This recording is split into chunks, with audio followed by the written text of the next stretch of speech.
Have you ever wondered how hackers actually turn small weaknesses into real attacks? Today, we're going to explore exploitation techniques. And don't worry, this is 100% ethical and designed for you to understand how to protect systems before attackers get a chance. Welcome to Bluehat Cybersec Academy. Exploitation is the phase where vulnerabilities you've discovered are validated to see if they can actually be used to gain access, escalate privileges, or exfiltrate sensitive information. It's the bridge between finding weaknesses and showing real-world risk, and mastering this skill is crucial for anyone pursuing a career in ethical hacking, penetration testing, or cybersecurity. Let's start by understanding what exploitation really means in ethical hacking. Exploitation is never random. Ethical hackers follow a structured process. First, they identify a vulnerability, then they test whether it's actually exploitable. Next, they assess the level of access that can be gained, evaluate the business impact, and finally provide recommendations for remediation. A vulnerability report without proof of impact may not get attention, but demonstrating real access, even limited, ensures organizations take action. That's why this stage is so critical. Now let's talk about misconfigurations, which are some of the most common and dangerous weaknesses.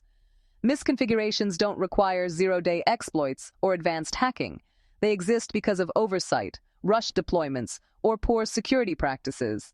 Examples include default credentials left unchanged, admin panels exposed to the internet, unrestricted file upload directories, open cloud storage buckets, excessive user permissions, or debug mode enabled in production. Exploiting these misconfigurations is surprisingly straightforward. Ethical testers identify exposed services or applications, analyze the configuration settings, like authentication, permissions, directories, and file access, and then attempt to access functionality that shouldn't be public. Logging in with default credentials or accessing backup files is enough to demonstrate risk. No fancy tools are required, just systematic discovery. In real-world examples, many cloud breaches have occurred simply because storage buckets were left public. No malware, no exploits. Attackers just downloaded what was already exposed. The key takeaway here is that security is not just patching software, it's ensuring correct configuration. To defend against these exploits, organizations should disable default credentials, apply the principle of least privilege, audit configurations regularly, and disable debug modes in production. Moving on, let's examine web vulnerabilities, another frequent target. Web exploitation focuses on how applications process input and manage access. Common vulnerabilities include injection flaws, authentication weaknesses, and improper file upload or access control. Even a single flaw can allow attackers to gain access to sensitive data. To protect web applications, use strict input validation, parameterized queries, secure coding practices, multi-factor authentication, and strong session management. Next is network vulnerabilities. Network exploitation often targets services, protocols, and weak segmentation. Outdated services with known vulnerabilities, poor network segmentation that allows lateral movement, and exposed or reused credentials are common issues. Defending networks requires consistent patching, disabling legacy protocols, enforcing strong authentication, monitoring network traffic, and implementing proper segmentation.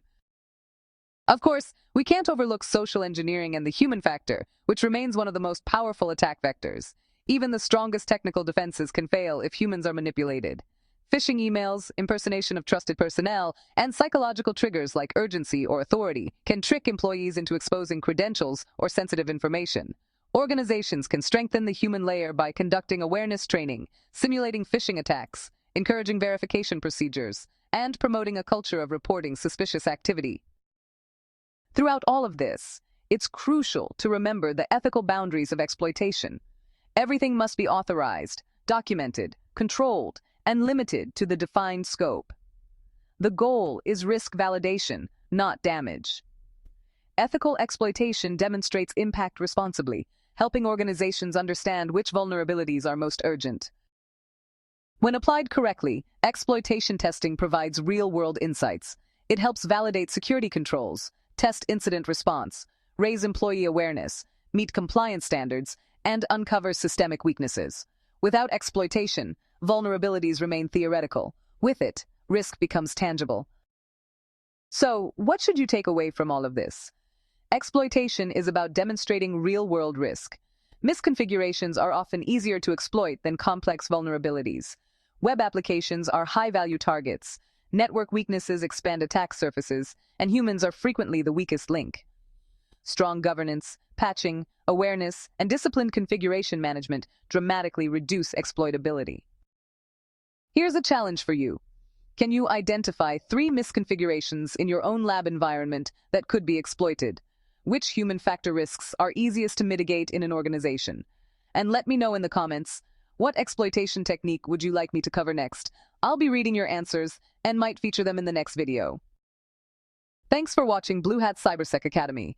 If this video added value to your day, give it a like, share it with someone who could benefit, and subscribe for more practical networking and cybersecurity content. Drop a comment.